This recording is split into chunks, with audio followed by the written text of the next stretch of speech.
चलिए बच्चों शुरू करते हैं। बेटा वो बिल्स ऑफ एक्सचेंज हमने लास्ट क्लास में इसके कुछ बेसिक सीख लिए थे। पहले एक बार फटाफट से मैं रीकैप दे देता हूँ। देखिए, जब हमने बिल्स ऑफ एक्सचेंज की बात करते हैं तो हमने देखा था ये दो तरीके से होता है हमारा। एक हमारे पास था जी बिल्स ऑफ एक्सचेंज, जिनको कि हम प्रीवियस टाइम में मैंने बताया था क्या नाम देते थे जी, हुंडीज। एक बिल्स ऑफ एक्सचेंज है हमारे पास और एक प्रोमिसरी नोट है। जब हम प्रैक्टिकल ट्रीटमेंट की बात करते हैं तो हमने देखा था प्रोमिसरी नोट और बिल्स ऑफ एक्सचेंज दोनों का प्रैक्टिकल ट्रीटमेंट हमारा सेम है।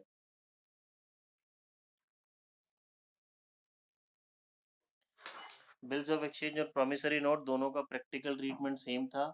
फिर हमने पढ़ा था बच्चों, बिल्स ऑफ एक्सचेंज के अंदर तीन पार्टीज होती थी। ड्रॉर जो बिल बना रहा है, ड्रॉई जो बिल को एक्सेप्ट कर रहा है यानी कि जिसको एक्चुअल में पेमेंट देनी है, और पेई जिसको पेमेंट मिल रही है।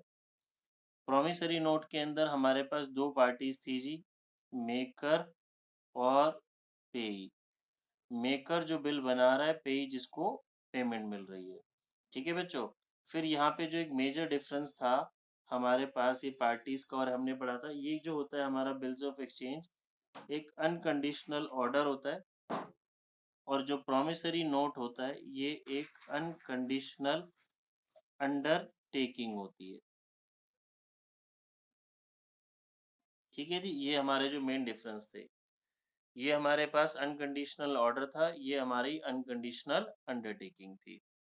ठीक है जी। फिर हमने इसमें पढ़ा था उस दिन कैलकुलेशन में, हाँ जी, ड्यू डेट की बात पढ़ी थी हमने।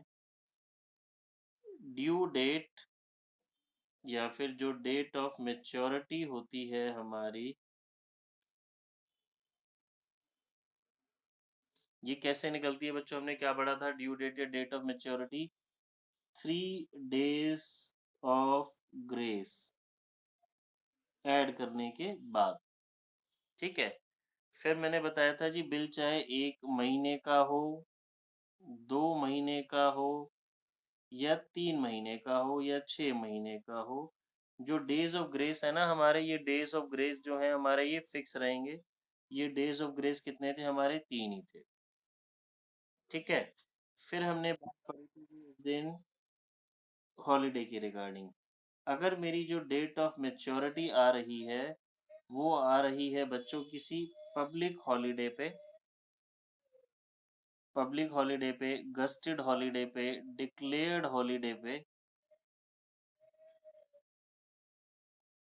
तो जो डेट ऑफ मैच्योरिटी हमारी होगी वो वन प्रिसीडिंग डे हो जाएगा, 1 day before the date. Because ये जो डेट्स हमें एक्चुअल में पता होता है जी, इस दिन छुट्टी है ऑलरेडी। थर्ड फिर हमने पढ़ा था जी, in case of emergency holiday, अगर किसी दिन कोई इमरजेंसी हॉलीडे आ गया जी, इमरजेंसी हॉलीडे मतलब ऑलरेडी छुट्टी नहीं थी, कुछ भी गवर्नमेंट ने all of a sudden holiday declare कर दिया, तो इस केस में हो जाएगा जी 1 day after. Date of maturity क्या हो जाएगी? 1 day after the emergency holiday, जो भी हमारा नेक्स्ट वर्किंग डे आएगा। ठीक है बच्चों, इतनी बात सभी को समझ में आ गई थी। ये हमने लास्ट क्लास का रिकैप कर लिया। इसमें किसी भी बच्चे को बेटा डाउट है तो वो पूछ लीजिए।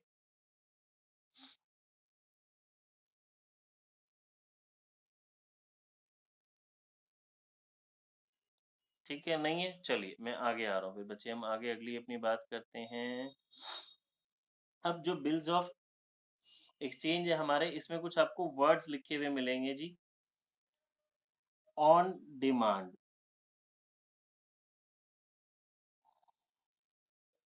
अगर बिल्स ऑफ एक्सचेंज के साथ वर्ड लिखा हुआ है बच्चों ऑन डिमांड या फिर एट साइट, ये इंपॉर्टेंट काम है बच्चों, नोट करने वाला सारा।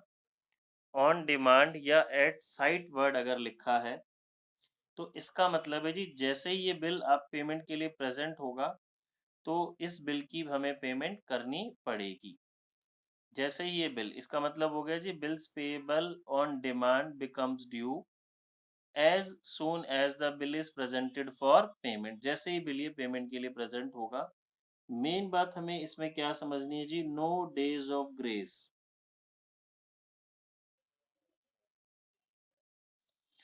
बिल ऑन डिमांड में या बिल एट साइट में डेज ऑफ ग्रेस नहीं होते। If no time for payment is mention in the bill, अगर पेमेंट का टाइम मेंशन नहीं है, then it is payable on demand. बात समझ में आ गई जी, ये बिल क्या हो गया, बिल हमारा पेएबल ऑन डिमांड। फिर अगली चीज, बिल आफ्टर डेट।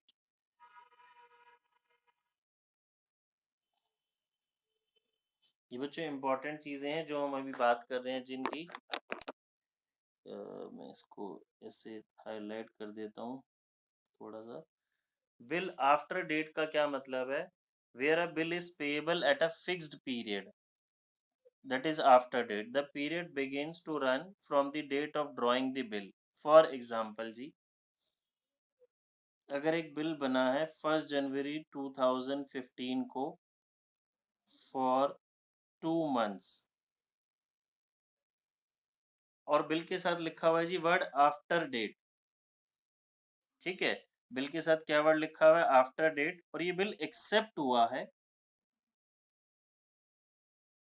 15 जनवरी 2015 को, तो इसकी ड्यू डेट बच्चों कहाँ से गिनेंगे, जनवरी 1 से या 15 जनवरी से। बिल की ड्यू डेट, अगर बिल पे लिखा है आफ्टर डेट, बिल बना 1 जनवरी को, क्वेश्चन में लिखता है एक्सेप्ट हो गया जी 15 जनवरी को, बना 2 महीने के लिए है, तो अगर आफ्टर डेट लिखा होगा तो डेट ऑफ मेच्योरिटी यहीं से हमारी शुरू हो जाएगी जी, जहां से बिल बना है, तो डेट ऑफ मेच्योरिटी आ जाएगी 4 मार्च 2015। ऑन डिमांड, जब पेमेंट मांग ली गई तब देनी है, कोई डेज ऑफ ग्रेस नहीं है। बिल आफ्टर डेट नॉर्मल हो गया, कभी भी एक्सेप्ट हो उस बात से आपको कोई मतलब नहीं है, इसमें डेज ऑफ ग्रेस रहेंगे, 3 डेज ऑफ ग्रेस। क्लियर है जी। फिर आ जाते हैं bill after date.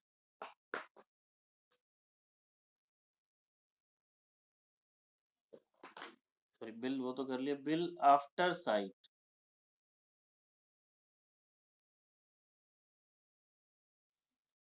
Bill after sight का मतलब है बेटा, ये बिल एक्सेप्ट होगा जब से इसकी डेट और डेट ऑफ मेच्योरिटी जो है काउंट होना शुरू होगा।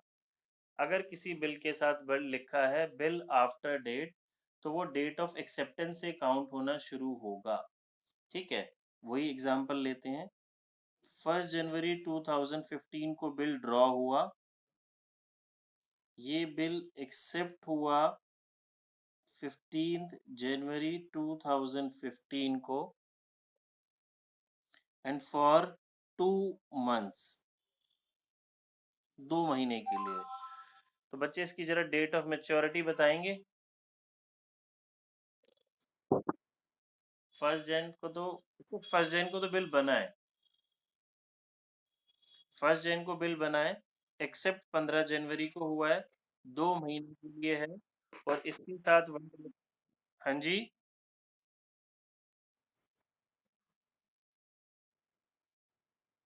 यस 18 मार्च। इस केस में मेरा आंसर आ गया जी 18 मार्च। बच्चों सबको समझ में आई ये बात, इस केस में ये डेट ऑफ मेच्योरिटी थी, इस केस में ये डेट ऑफ मेच्योरिटी है, इसमें भी डेज ऑफ ग्रेस होते हैं,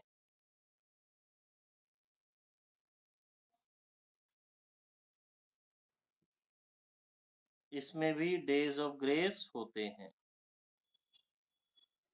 बात समझ में आ रही है। आफ्टर साइट का मतलब है जिस दिन एक्सेप्ट हुआ, after site, after seeing, after acceptance, तब से गिना जाएगा। बिल आफ्टर डेट नॉर्मल हो गया, ऑन डिमांड में डेज ऑफ ग्रेस नहीं है। देखो बच्चों, किसी को कोई डाउट? अगर मैं इसी बात की समरी बोलूं, बच्चे किसी ने कुछ लिखा था, मैं पढ़ नहीं पाया चैट को, क्या लिखा आपने? अगर मैं देखिए क्वेश्चन में लिखा है ऑन डिमांड, बच्चों बताओ डेज ऑफ ग्रेस होंगे या नहीं होंगे? ऑन डिमांड लिखा है तो हाँ जी, नो डेज ऑफ ग्रेस। फिर अगर एट साइट लिखा है तो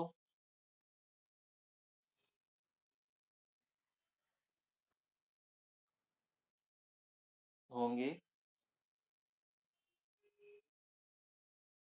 यस, और इसमें जो एट साइट वाला होता है, ये काउंट शुरू होता है बेटा आफ्टर एक्सेप्टेंस। जो डेट ऑफ मेच्योरिटी है वो एक्सेप्टेंस के बाद से शुरू होती है।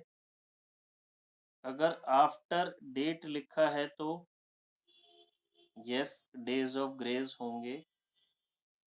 एंड ठीक है, ये तीन हमने पॉसिबिलिटीज पढ़ी थी। चलिए फिर आगे आ जाते हैं, मैं आपको कुछ एग्जांपल्स देता हूँ।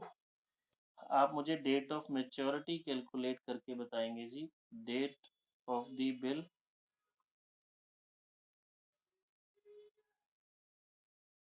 पीरियड और डेट ऑफ मेच्योरिटी। 28 जनवरी 2017 को बिल बन रहा है बच्चे, एक महीने के लिए।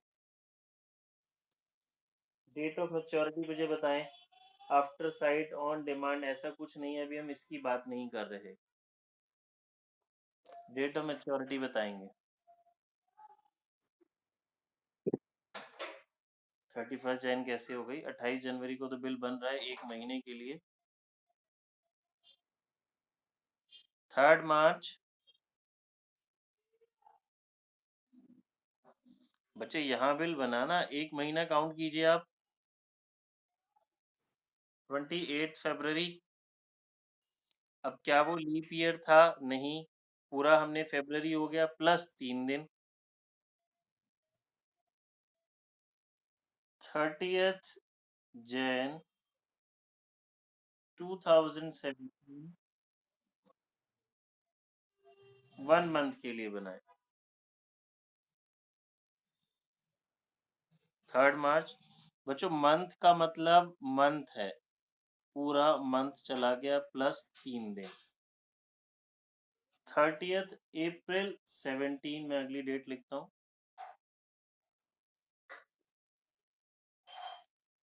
अब मैंने बोल दिया जी 30 डेज, मंथ नहीं बोला, अब मैंने डेज बोला है।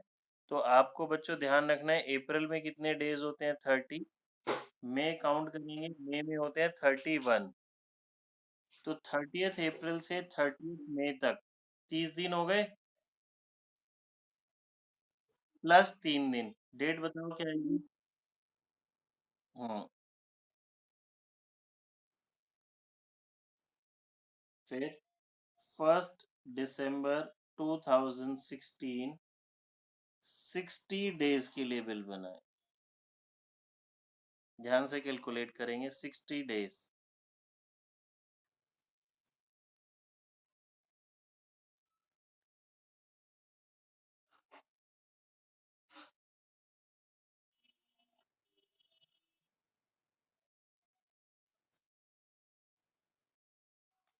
फर्स्ट या second, third, first second third Feb क्या लूं? हम्म, एक बच्चा कोई बताएगा जरा कैसे कैलकुलेट करा? आंसर ठीक है।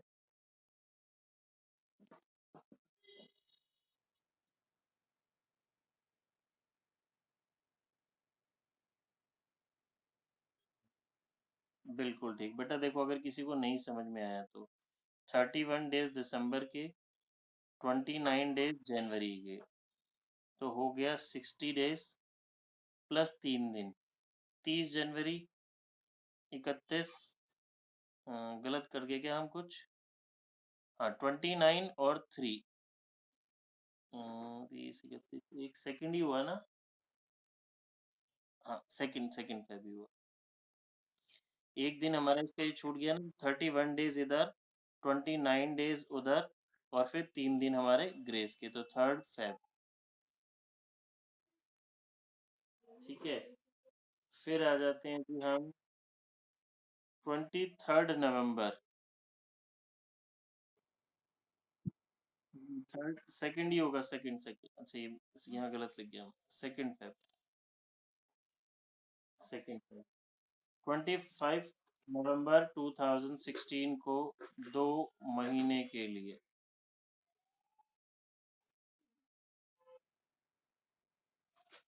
23।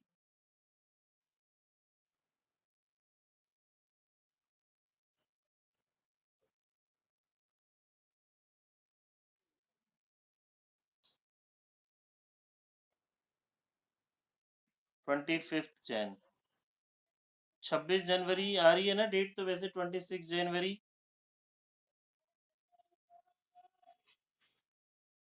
इसकी डेट आपने कैलकुलेट करी तो एक्चुअल में डेट क्या आ रही है? 26 जनवरी आ रही है, क्योंकि हमें पता है ऑलरेडी वो एक हमारा पब्लिक हॉलीडे होता है, तो एक दिन पहले। ठीक है, अब आ जाओ। चलिए, डेज का इतना काम बहुत है, अब आगे आ जाए क्वेश्चन पे हम। इतनी बात समझ में आ गई बेटा सभी को, और डेज हम साथ साथ प्रैक्टिस कर लेंगे। अब हम इसका प्रैक्टिकल ट्रीटमेंट और शुरू कर रहे हैं। प्रैक्टिकल में तो पहला काम हमारे पास यही था, डेट ऑफ मैच्योरिटी कैलकुलेट करना। दूसरा टॉपिक आ जाता है जी हमारे पास, जब जो बिल्स ऑफ एक्सचेंज होता है, इसका प्रैक्टिकल ट्रीटमेंट कितने तरीके से पॉसिबल होता है। लिखेंगे जी, bills of exchange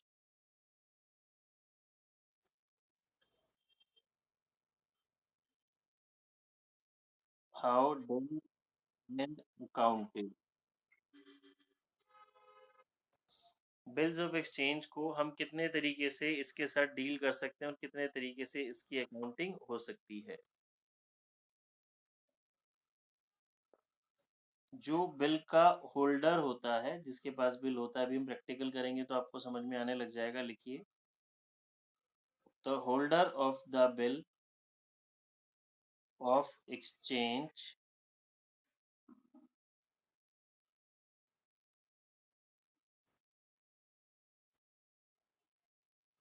has the following options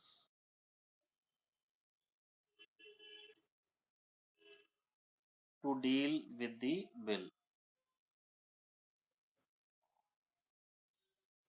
bills of exchange का जो होल्डर होता है, दैट मीन्स जिसके पास बिल होता है, उसके पास ये वाली हमारे पास जो 4 ऑप्शंस हैं वो होती हैं उसके साथ डील करने के लिए। Retain the bill till maturity. बच्चों, बिल का होल्डर कौन होगा? ड्रॉअर होगा या ड्रॉई होगा? ड्रॉअर जो बिल बना, ड्रॉअर ड्रॉअर ड्रॉई तो बिल साइन करता है ना। ड्रॉई ने बिल साइन करा, एक्सेप्ट करा और ड्रॉअर को वापस दे दिया। ठीक है, उसके पास तो बिल होगा ही नहीं, ड्रॉई को तो पेमेंट देनी है, तो बिल होगा किसके पास? ड्रॉअर के पास।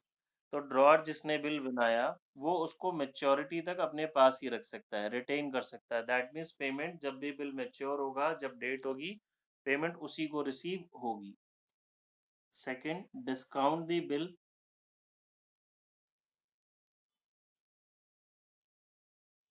With the bank.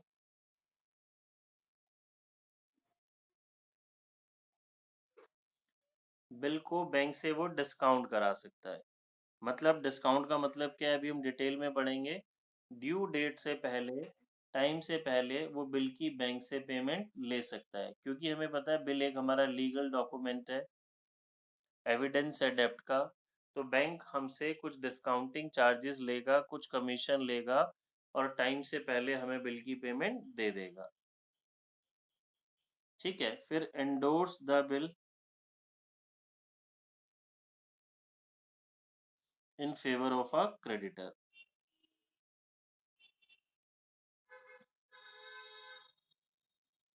मतलब एंडोर्स मतलब होता है जी हमने किसी आगे को किसी पार्टी को जिसको हमें पेमेंट देनी थी क्रेडिटर को, हमने बिल एंडोर्स कर दिया, ट्रांसफर कर दिया।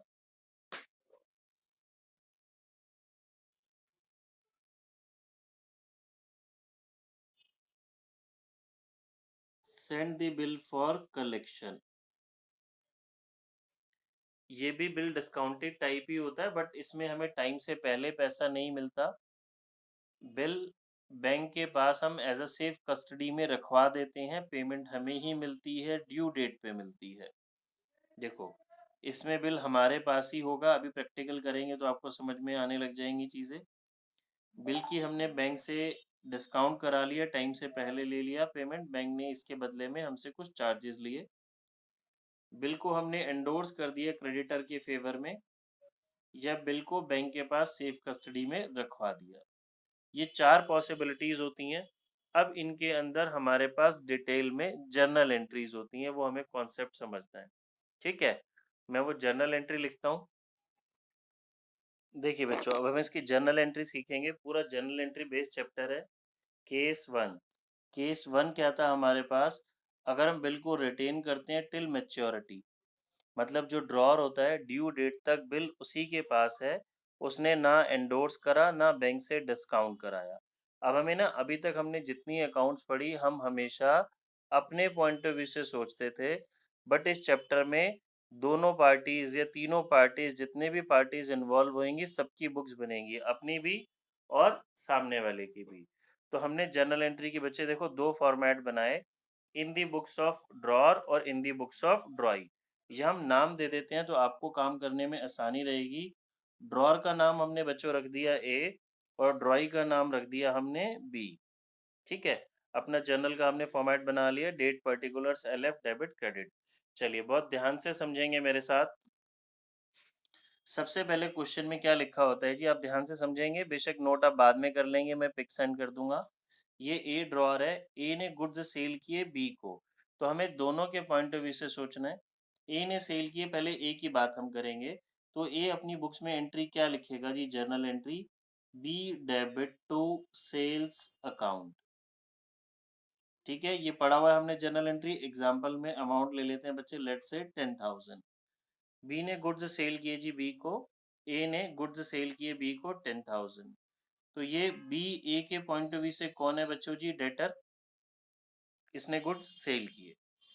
तो बी क्या लिखेगा, बी ने परचेज किए ना, तो ये लिखेगा जी परचेजेस अकाउंट डेबिट टू ए। किससे परचेज करे, ए से। डेट बच्चों जी हमें गिवन होगी तो डेट आ जाएगी डेट के कॉलम में। चलिए डेट भी मैं आपको साथ साथ समझा ही देता हूँ। एग्जाम्पल ले लेते हैं जी, 1 जनवरी 20 को बिल बना है फॉर 3 मंथ्स। अभी सेल हुई है, 1 जनवरी को सेल हुई, तो इसने भी लिख दिया जी सेल जो हमारी हो रही है उसके लिए सेल, इसके लिए परचेजेस 1 जनवरी 20।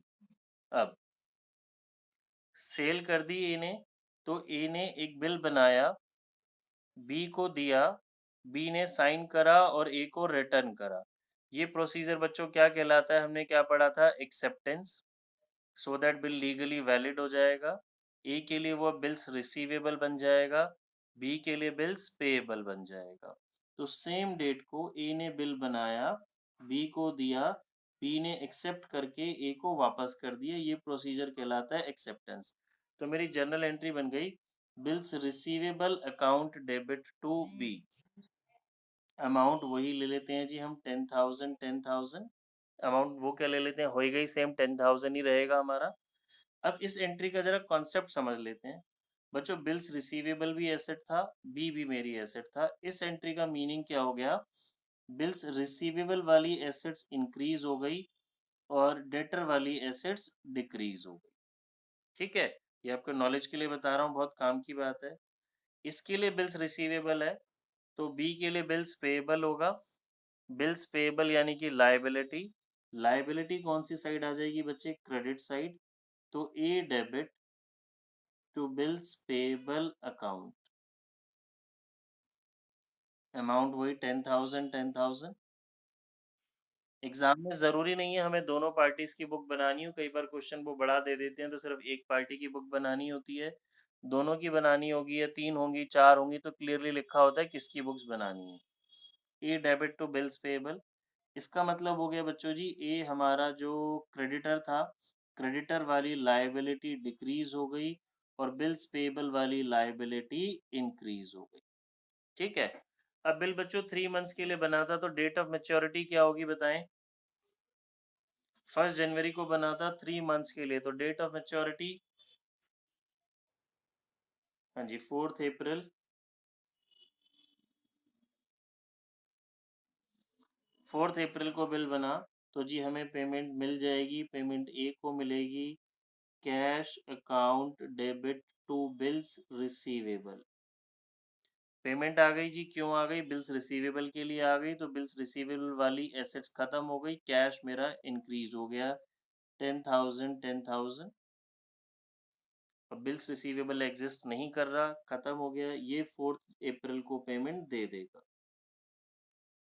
इसने पेमेंट दिया, क्यों दिया, बिल्स पेबल के लिए दिया, bills payable account debit to cash account. Bills payable वाली लायबिलिटी इसकी डिक्रीज हो गई, खत्म हो गई। देखिए बच्चे, किसी को कोई डाउट, ये हमारा फर्स्ट केस था, सेल किया, बिल बनाया, ड्यू डेट पे पेमेंट मिल गई, इसके लिए परचेजेस थी, इसने गुड्स खरीदे, बिल्स पेबल एक्सेप्ट किया, लायबिलिटी हो गई और अब ड्यू डेट पे अपने बिल्स पेबल की पेमेंट दे दी। चलिए बच्चों सेकंड केस पे आ जाते हैं हम, case 2, discount the bill with bank.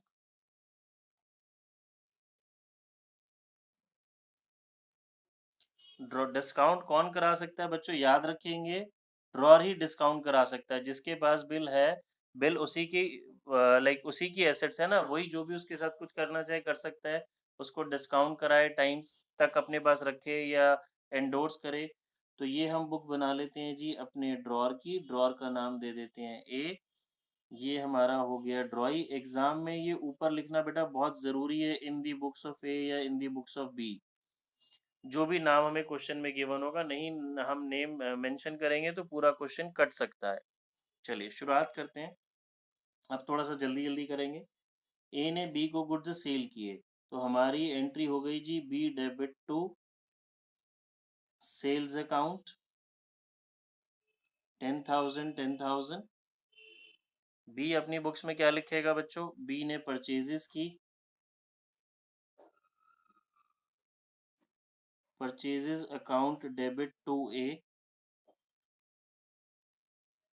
Bill वही ले लेते हैं जी हम, 1 जनवरी को बन रहा है हमारा 3 मंथ्स के लिए।